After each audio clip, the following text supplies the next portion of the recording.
어릴 적에는 성경 말씀을 고지고대로 기록된 대로 의심 없이 믿었습니다. 하지만 나이가 들면서 머리가 자라나니까 자꾸 궁금증이 생겨나기도 하고 또 의심이 들기도 했습니다. 하나님이 선하시다면 왜 세상에 이런 고통을 허락하시는가? 하나님은 왜 세상의 죄악을 가만히 보고만 계시는 건가? 교회를 다니는 성도들이 왜 세상 사람들과 별반 차이가 없이 죄를 짓고 사는 것인가? 꼭 예수를 믿어야만 구원받는다고 말하는데 이건 너무 배타적인 주장이 아닌가? 기도를 해도 하나님이 응답하지 않는데 계속해서 기도해야 하는가? 목사님이나 전도사님께 이런 궁금증을 질문하면 돌아오는 대답은 언제나 똑같았습니다. 의심은 마귀가 주는 것이니 기도하라. 하지만 아무리 기도해도 궁금증은 풀리지 않고 의심은 자꾸만 커져갔습니다. 내가 정말 믿음이 없어서 기도를 안 해서 의심 마귀가 들어왔나? 아무리 생각해도 그건 아닌 것 같았어요. 결국 해답을 찾기 위해서는 성경을 읽을 수밖에 없었습니다. 그리고 제가 그렇게 성경을 읽어나가면서 얻었던 몇 가지 결론이 있어요. 첫 번째, 하나님이 인간에게 이성을 주셨으니 궁금하고 의심하고 질문한 것은 지극히 당연하다는 것입니다. 두 번째, 덮어놓고 믿는 것이 좋은 믿음이 아니라 의심도 하고 궁금해하기도 하고 질문하기도 하고 해답을 찾아 나가는 것이 훨씬 더 건강한 믿음이란 겁니다. 믿음은 맹신이 아니란 거예요. 성경을 덮어놓고만 믿을 것이 아니라 펼쳐놓고 믿어야 한다는 겁니다. 그리고 세 번째, 모든 해답은 이 성경 속에 있다는 것입니다. 우리가 교회에서 다른 사람들과 함께 어울려 신앙생활 하다 보면 때때로 시험이 들기도 하고 하나님 말씀이 정말 맞나 의심이 들기도 하지요. 하지만 하나님 말씀 속에 길이 있고 진리가 있고 생명이 있습니다. 여러분, 하나님의 말씀은 1.1핵도 변함이 없으시고 영원부터 영원까지 변함이 없는 진리의 말씀임을 믿으시길 바랍니다. 내가 의심을 한다고 해서 하나님의 말씀이 변하거나 없어지는 것은 아니에요. 오히려 이 말씀이 의심하는 나를 더 단단히 붙들어주고 이 말씀이 믿음이 쓰러진 우리들을 일으켜 세워주는 것이며 이 말씀이 우리를 영원한 천국까지 인도하시는 줄로 믿으시길 바랍니다. 오늘부터 몇 주간 하나님께 질문하다 라는 제목으로 제가 지금까지 고민해왔던 몇 가지 주제들을 설교로 말씀드리려고 합니다. 오늘 그 첫 번째 주제는 하나님은 전능하신데 왜 그렇게 응답이 늦습니까? 하는 것입니다. 하나님은 왜 응답을 지체하시고 때때로 침묵하시는 걸까요? 길과 관련된 순 우리말 중에 지름길이라고 하는 말도 있고 애움길이라고 하는 말도 있습니다. 지름길이란 말 그대로 질러서 가는 가장 가까운 길을 말합니다. 예컨대 우리 동네 주민들이요, 교회 앞을 지나가지 않고 대부분 우리 교회 주차장을 가로질러 갑니다. 왜 그렇습니까? 그것이 더 빨리 가는 지름길이기 때문이에요. 반면에 애움길은 둘러서 가는, 애둘러 가는 멀고 굽은 길을 뜻합니다. 지름길의 정반대말이죠. 예컨대 우리 교회에서 강원도 양양에 있는 하조대를 이번 주에도 제가 그 하조대 소나무를 보러 간 적이 있는데요. 이게 가려고 하면 대부분 어떻게 갑니까? 서울 양양 고속도로를 타고 가면 한 2시간 반이면 갈 수 있습니다. 왜? 그게 지름길이기 때문이에요. 대신에 그렇게 가면 어둡고 컴컴한 터널을 여러 번 지나가야 합니다. 그게 싫은 분들은 저처럼 홍천을 지나서 인제를 거쳐서 옛 국도를 타고 쉬엄쉬엄 경치를 즐기며 갈 수가 있습니다. 대신 그렇게 가면 4시간이 넘게 걸립니다. 그게 애움길인 겁니다. 여러분은 만약에 강원도 양양에 가시려면 서울 양양 고속도로를 타고 지름길로 가시겠습니까? 아니면 홍천을 거쳐서 순천을 거쳐서 인제를 거쳐서 애움길로 가시겠습니까? 아마 대부분의 사람들은 지름길로 갈 겁니다. 왜냐하면 현대 사회에서는 시간이 돈이고 속도가 실력이기 때문이에요. 그런데 곰곰이 생각해 보면 우리의 믿음과 기도는 정반대입니다. 우리의 믿음과 기도는 지름길이 아니라 애움길이에요. 교회를 다닌다고 하루아침에 베드로나 사도 바울과 같이 영적인 사람이 되는 것은 아닙니다. 예전에 못된 기질과 습관을 다 버리고 믿음의 사람이 되기까지는 이스라엘 백성이 40년 동안이나 광야를 유리한 것처럼 우리도 때로는 실패하기도 하고 실수하기도 하면서 애용길로 돌아가야 하는 겁니다. 기도도 마찬가지입니다. 오늘 새벽에 기도한 것이 저녁에 금방 응답되는 경우는 흔치 않습니다. 한 번 기도했다고 하나님의 응답을 바로 주시는 경우는 거의 없습니다. 대부분의 경우에 우리의 기도는 오랜 기다림과 인내와 끈기를 요구하는 것입니다. 수학에서 두 점 사이의 최단 거리를 직선이라고 부릅니다. 우리는 대개 기도하면서 기도가 직선으로 하나님께 갔다가 직선으로 최단 시간 내에 응답되기를 바랍니다. 하지만 대부분의 기도는 직선이 아니라 곡선인 겁니다. 애움길처럼 먼 길을 돌아서 응답이 오기도 하고, 때로는 사도 바울이 비두니아로 가는 길이 막힌 것처럼 어떤 문제에 가로막혀서 기도가 멈춰지기도 합니다. 때로는 갈릴리 바다에서 풍랑을 만난 제자들처럼 밤 사경이 되어서야 주님이 찾아오신 것처럼 우리 인생의 모든 어려운 시간 중에 최고로 어려운 밤 사경의 시간이 지나고 난 다음에야 비로소 응답을 받는 경우도 허다합니다. 하나님은 사랑의 하나님이시고 전지전능하신 하나님이신데 왜 우리의 기도에 이렇게 늦게 응답하시는 걸까요? 기도를 해보신 분들이라면 아마 다 아실 겁니다. 하나님의 응답은 언제나 우리가 바라는 시간보다는 더 늦게 찾아온다는 겁니다. 우리는 응답이 깨똑하고 바로 오기를 원하지만 하나님의 응답은 언제나 우체부가 전해주는 손편지처럼 늦게, 아주 늦게 찾아오기 마련입니다. 예컨대 하나님은 아브라함에게 아들을 주시겠다고 약속하셨지만 그 약속은 금방 응답되지 않았습니다. 참자 못한 아브라함은 아내 사라의 몸종인 하갈과 동침해서 이스마엘을 낳았어요. 그리고 이스마엘을 낳은 지 13년 동안 하나님은 아브라함에게 침묵하셨습니다. 이 13년이라고 하는 긴 침묵 끝에 마침내 아내 사라의 생리가 완전히 끊어진 다음에야 하나님의 기적과 같이 아들 이삭을 주신 겁니다. 베델에서 야곱에게 나타나신 하나님은 야곱에게 네가 고향 브엘세바로 다시 돌아가게 될 것이라고 말씀해 주었습니다. 하지만 성경을 보니 야곱이 하란을 떠나 고향 브엘세바로 돌아가기까지 장장 20년이라고 하는 긴 세월이 걸렸습니다.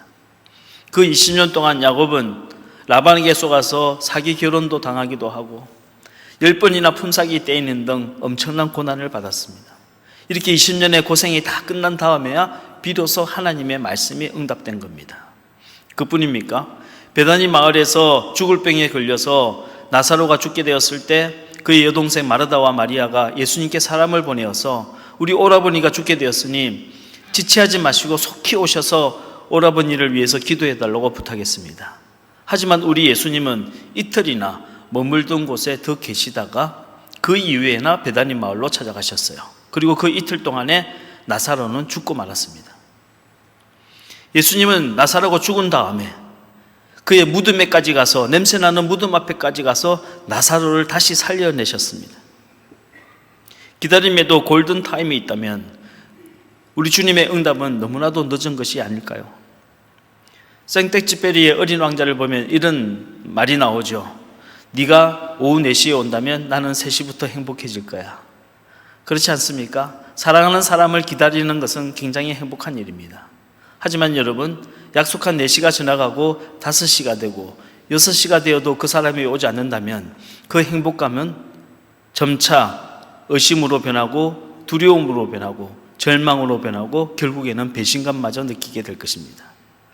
우리가 하나님을 믿으면서 이렇게 의심이 들고 두려움이 들고 절망했다가 급기야 하나님을 원망하기까지 되는 상황이 온다는 겁니다. 사랑의 하나님이 왜 내 기도에 응답하지 않는 걸까? 하나님은 내 아픔을 다 아시면서 왜 나에게 도움을 주지 않는 걸까? 하나님이 살아계신다면 어떻게 나에게 이런 일이 벌어질 수 있는가? 하나님은 왜 우리의 골든타임을 넘겨서 이처럼 우리에게 두려움과 의심과 더 나아가 하나님에 대한 배신감까지 느끼게 하는 걸까요? 우리가 분명히 알아야 할 사실이 있습니다. 기도는 하나님께 무엇을 구하고 무엇을 받고 하나님과 대화를 나누는 것 이전에 먼저 우리 자신을 위한 영적인 훈련이라는 사실입니다. 하나님은 기도하는 사람에게 반드시 기다리는 훈련을 시키십니다. 아무도 예외가 없습니다. 기도하면서 참고 인내하고 의지하고 신뢰하고 더 끈질기게 기도하고 간구하는 훈련을 반드시 시키십니다. 그렇다면 하나님께서 이처럼 우리에게 응답을 늦추면서 기다리는 훈련을 시키시는 이유가 무엇일까요? 하나님의 말씀을 통해서 그 해답을 몇 가지 찾아보겠습니다. 첫 번째는 기도하는 우리 마음속에 숨겨진 욕심을 제거하기 위해서입니다. 사람의 마음의 중심을 꿰뚫어 보시는 하나님께서는 우리 마음속에 숨겨져 있는 욕심을 다 보고 계십니다. 그 욕심을 다 내려놓을 때까지 하나님은 우리를 기다리고 계시는 겁니다. 성경은 야고보서가 말했죠. 너희가 얻지 못하면 구하지 아니하기 때문이요 구하여도 얻지 못하면 정욕에 쓰려고 잘못 구하기 때문이다 라고 말씀하셨습니다. 오래전에 제가 부목사로 섬겼던 교회 어느 권사님이 하루는 저한테 그런 기도를 부탁하셨어요. 목사님, 제가 로또에만 당첨되면 3분의 1은 교회 헌금하고 3분의 1은 자기가 갖고 3분의 1은 반드시 목사님한테 드리겠습니다. 그러니 로또에 당첨되게 기도 좀 해달라고 저한테 기도 부탁을 하고 저는 또 순진하게 그렇게 기도를 했습니다. 그 기도가 응답이 되었을까요?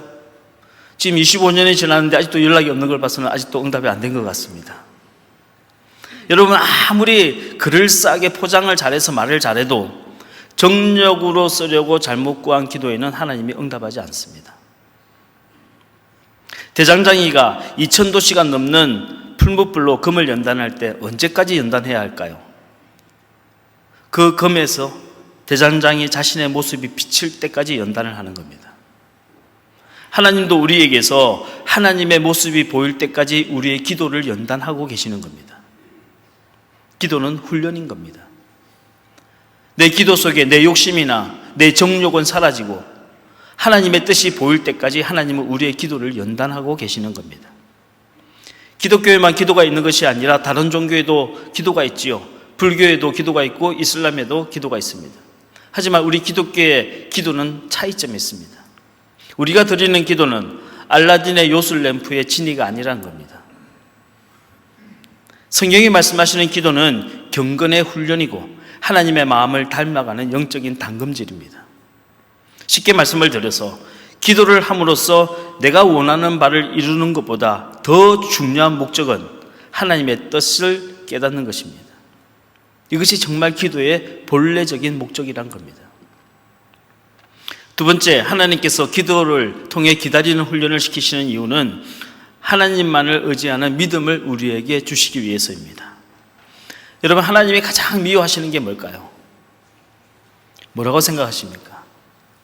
하나님이 가장 미워하시는 것은 우상입니다. 십계명에 나 외에 다른 신을 두지 말라고 하시고 우상에게 절하지 말라고 하지 않았습니까? 그것이 첫 번째, 두 번째 계명이에요. 그런데 기도하는 사람들 중에도 기도 안에 우상을 숨겨놓은 사람들이 많이 있습니다. 오늘 본문 창세기 41장 1절의 말씀만 같이 한번 읽어보도록 하겠습니다. 시작. 만 2년 후에 바로가 꿈을 꾼즉 자기가 나일 강가에 서 있는데.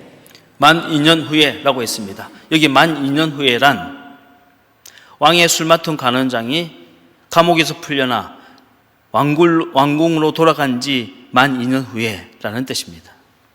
요셉이 보디발 장군의 집에서 억울한 누명을 쓰고 감옥에 들어가게 되었죠. 그 감옥에서 왕의 술 맡은 간원장과 떡 맡은 간원장을 만나게 됩니다. 요셉은 이 두 사람의 꿈을 다 해몽해 주었어요.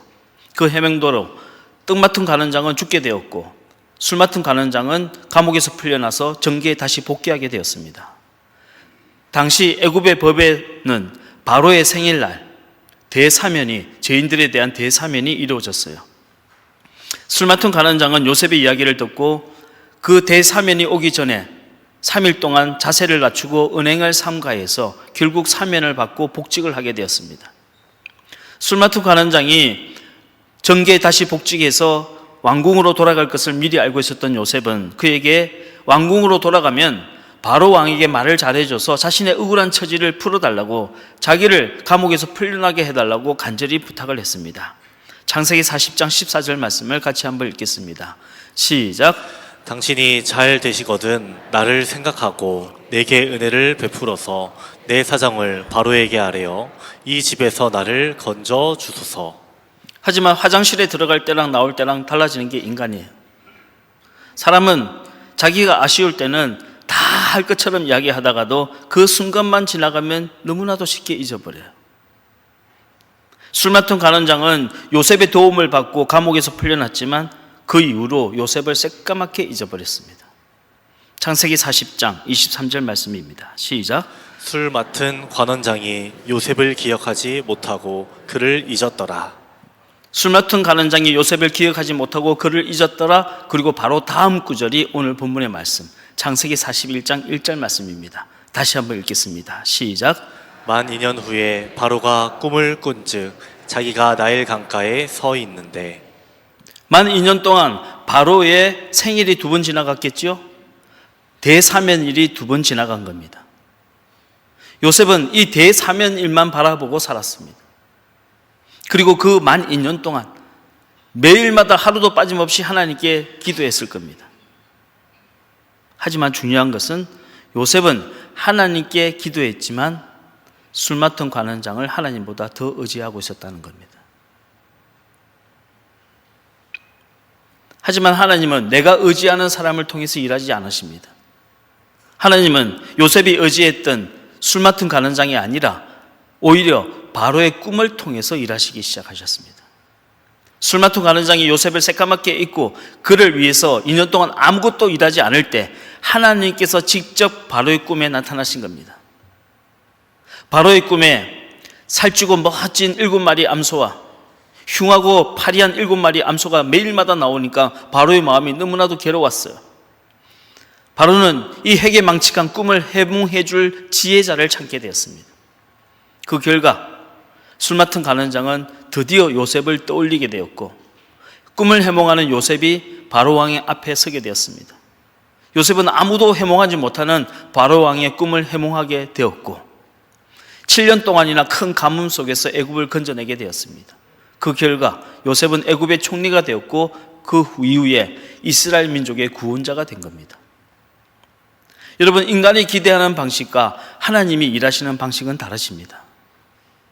인간이 생각하는 골든타임과 하나님이 생각하시는 베스트 타임이 다르다는 겁니다. 요셉의 기도 속에 숨어있던 우상은 실력 있는 사람, 힘 있는 사람, 술 맡은 관원장이었습니다. 하나님은 그 우상이 철저하게 다 파괴될 때까지 만 2년 동안 요셉을 기다려주고 계셨던 겁니다. 우리는 병들었을 때 하나님이 빨리 병을 고쳐주셔서 병 낫기를 위해서 간절히 기도합니다. 아이들이 시험 기간이 다가오면 좋은 대학에 합격하기를, 또 좋은 직장에 들어가기를 기도합니다. 사업하시는 분은 사업이 잘 되어서 물질적으로 복을 받기를 위해서 또 기도합니다. 하지만 하나님께서는 이렇게 물질의 복을 받고 건강의 복을 받고 형통하고 성공하는 것보다 더 좋은 응답을 우리를 위해서 준비하고 계십니다. 그 더 좋은 응답은 바로 하나님을 믿는 믿음인 겁니다. 하나님이 우리에게 주시는 가장 좋은 선물은, 하나님이 우리에게 주시는 가장 좋은 선물은 은사도 있고 축복도 있고 성공도 있고 출세도 있지만 그거보다 더 좋은 선물은 하나님을 의지하는 믿음입니다. 여러분, 이 믿음을 선물로 받으시기를 주의 이름으로 축복합니다. 그리고 믿음의 제일 원칙, 믿음 안에는 우상이 없어야 한다는 겁니다. 믿음 안에는 우상이 있어서는 안 됩니다. 요한복음 5장에 나오는 38년 된 병자 이야기를 다 아시죠? 예루살렘 성 안에 베데스라고 하는 연못이 있었어요. 그런데 이 연못 주변에 많은 환자들이 매일같이 나와서 물이 동하기를 기다리고 있었습니다. 그곳에 38년 동안이나 병을 앓고 있는 주인공도 물이 동하기를 기다리고 있었어요. 왜냐하면 아주 가끔씩 천사가 연못에 내려와서 물이 움직일 때 제일 먼저 그 연못에 들어간 사람이 병이 나았기 때문입니다. 38년 된 병자는 물이 동할 때 누군가 나를 도와줘서 그 연못에 들어갈 수 있도록 돕기를 바라면서 무려 38년 동안이나 그 연못가에서 기다리고 있었어요. 하지만 끝내 그런 사람은 나타나지 않았습니다. 우리 중에도 이 38년 된 병자와 같은 분들이 있습니다. 오지도 않을 여행을 바라보며 사는 사람들이 있습니다. 도와주지도 않을 사람들을 기대하며 기다리고 있는 사람도 있습니다. 그리고 그 모든 헛된 기대를 기도라고 착각하는 겁니다. 그 모든 헛된 망상을 믿음이라고 착각하는 거예요. 하지만 주님은 그런 헛된 기도를 기도가 아닌 우상 숭배라고 말씀하십니다. 그리고 여러분 기억하십시오.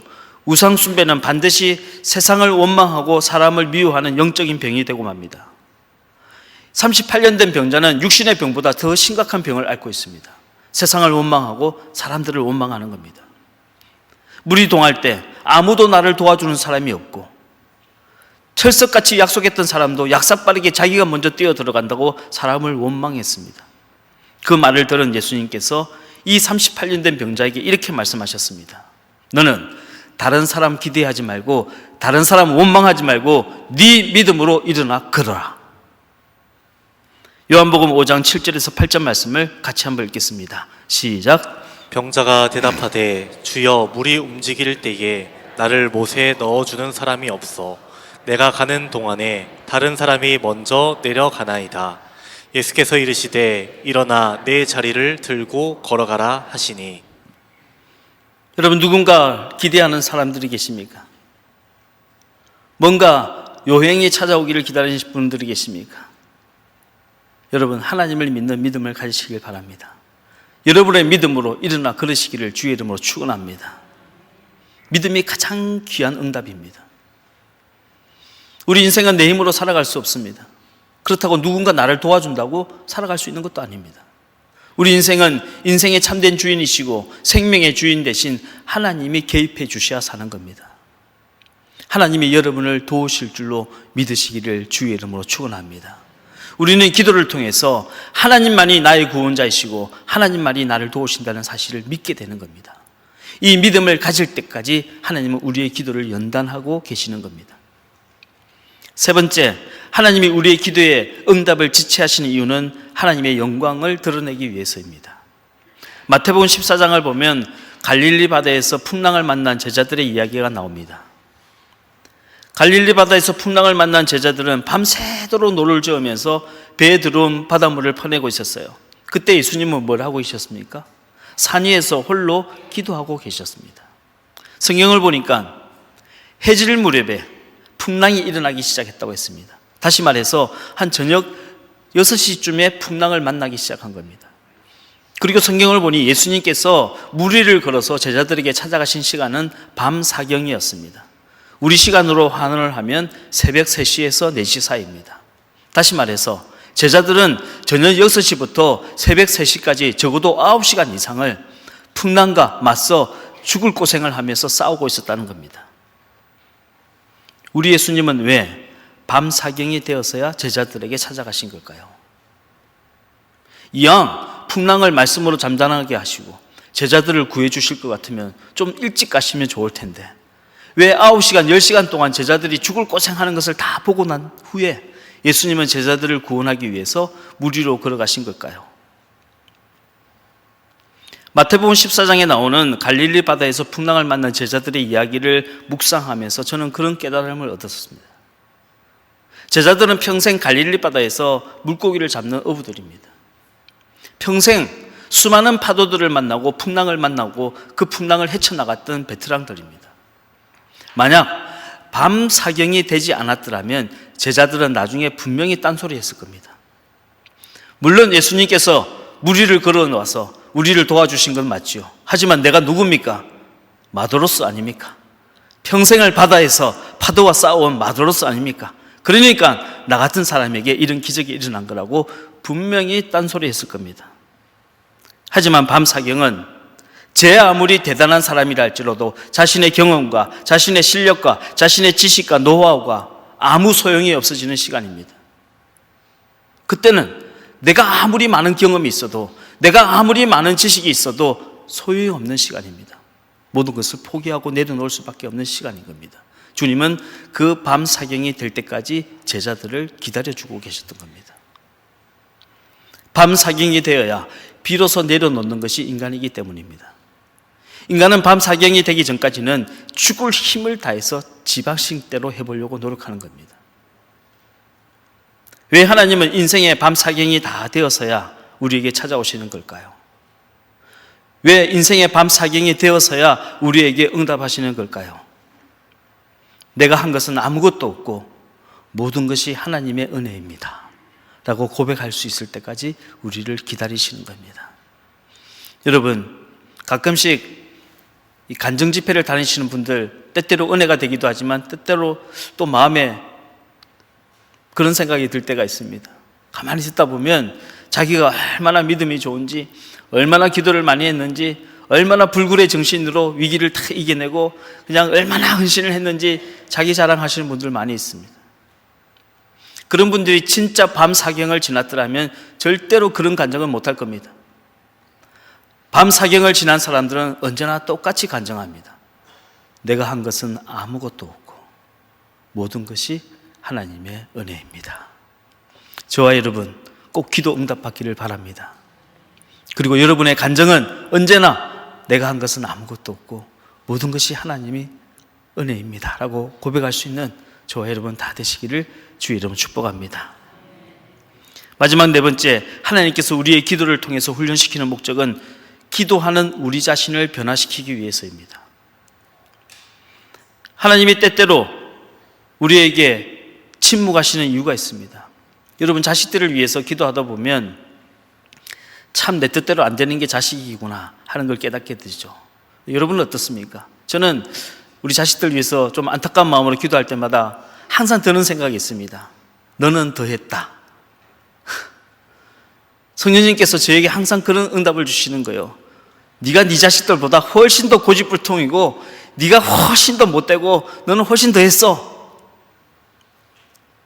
사람이 내 뜻대로 안 되는 자식을 위해서 기도하면 겸손해집니다. 그러니까 여러분들, 여러분 자신의 영혼을 위해서라도 여러분 자녀를 위해서 기도하시길 주의 이름 축원합니다. 우리는 다른 사람이 변화되기 위해서 기도하지만 사실은 하나님은 기도하는 우리가 먼저 변화되기를 더 원하시는 겁니다. 기도의 응답에는 외적인 응답이 있고 또 내적인 응답이 있습니다. 외적인 응답이란 병이 낫고 환경이 변하면서 문제가 해결되는 겁니다. 예컨대 사도 바울이 빌립보에서 귀신 들린 여종을 위해서 기도했더니 귀신이 떠나갔어요.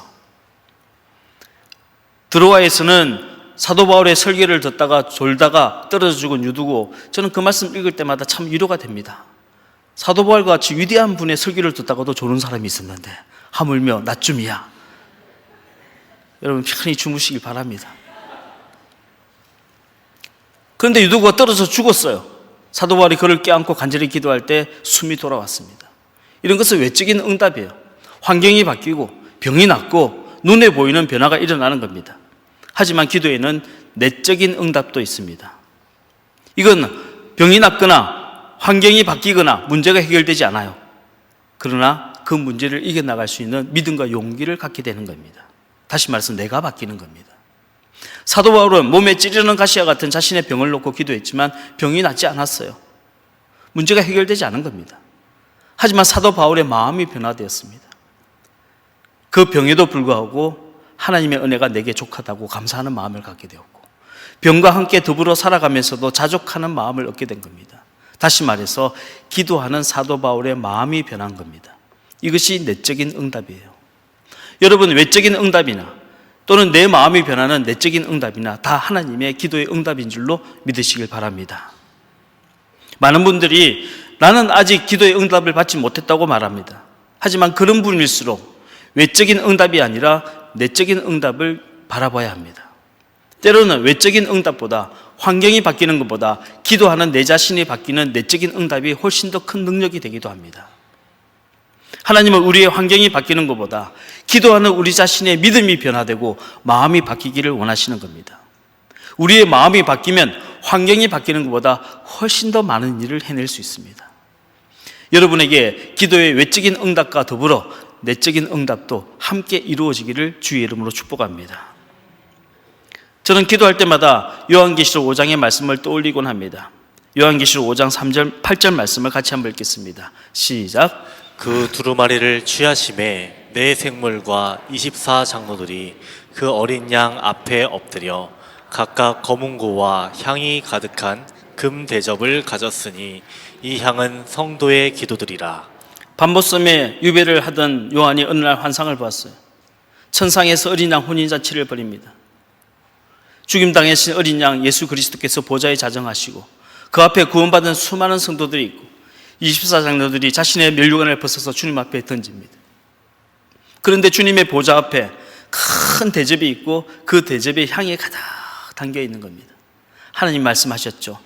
이 향은 성도들의 기도니라. 이 향은 성도들의 기도니라. 우리가 이 세상 살면서 하나님께 기도를 많이 하지만 때때로 응답을 보기도 하고 때로는 응답을 보지 못할 때도 있습니다. 하지만 그 모든 기도가 하나도 땅에 떨어지지 아니하고 주님 보좌 앞에 다 상달되어서 아름다운 향이 되어 천국에 있다는 겁니다. 그러니 낙심하지 말고 포기하지 말고 참고 인내하며 기도하라는 겁니다. 여러분, 기다리는 기도는 있어도 응답되지 않은 기도는 없는 줄로 믿으시길 바랍니다. 저희 어머니의 기도는 정말 오랫동안 응답되지 않았습니다. 아니, 기도할수록 상황이 더 나빠져 갔습니다. 저는 어머니와 함께 늘 이사를 다녔기 때문에 어머니의 기도 제목을 너무나 잘 알고 있습니다. 한 가정, 한 믿음, 한 교회. 하지만 그런 기도를 들을수록 오히려 가족들은 더 뿔뿔이 흩어져 살게 되었습니다. 아버지는 빚을 갚기 위해서 아프리카 나이지리아에 기름배를 타러 갔습니다. 그 당시 저희 누나는 같이 살지 못하고 먼 친척집에 보내져서 그곳에서 학교를 다녔습니다. 어머니는 두 아들이 주님께 귀하게 쓰임받는 주의 종이 되게 해달라고 기도했습니다. 하지만 저희 형은 데모하다가 잡혀가서 구치소에 들어갔습니다. 가족들이 뿔뿔이 흩어져 살 때 저희 어머니는 새벽에 남대문 시장에 가서 옷을 떼와서 인천 동암역 앞에서 자판을 깔고 그 옷을 팔았습니다. 하루는 시장 바닥에 그 남봉꾼들에게 매를 맞고 집으로 돌아와서 파스를 붙이면서 눈물을 흘리는 걸 봤습니다. 저는 속으로 생각했습니다. 기도하면 응답해 주신다더니 응답은커녕 이런 고난을 주신 하나님은 사랑이 없거나 아니면 능력이 없다고 생각했습니다. 기도를 했으면 뭐하나? 하나님이 응답해 주지도 않는데, 그런 생각을 했습니다. 하지만 시간이 지나고 하나님을 떠났던 저희 형님이 하나님께 돌아오고 주의 종이 되고 목사 안수를 받던 날, 저는 하나님께서 어머니의 기도를 하나도 놓치지 아니하시고 다 들으셨고 그 모든 기도에 응답해 주셨구나 하는 것을 느끼게 되었습니다. 여러분, 하나님께서 어떤 사람의 기도는 응답하시고 또 어떤 사람의 기도는 응답하지 않는 걸까요? 그렇지 않습니다. 하나님은 여러분 모두의 기도를 듣고 계십니다. 하나님은 여러분 모두를 사랑하시고 여러분 모두의 기도에 응답하기를 원하십니다. 다만 그 때와 방법이 다를 뿐인 겁니다. 성령님께서는 지금 이 순간에도 우리의 연약함을 아시고 그 연약함을 도우시기 위하여 말할 수 없는 탄식으로 우리를 위하여 간구하고 계십니다. 여러분, 하나님께서 우리의 기도에 응답을 늦게 하실 때도 뜻이 있습니다. 하나님의 침묵 속에도 여전히 여러분을 향한 사랑이 있는 겁니다. 하나님의 사랑을 믿으십시오. 그리고 낙심하지 말고 기도하시길 바랍니다. 사랑하는 성도 여러분, 기도합시다. 기도가 해답입니다.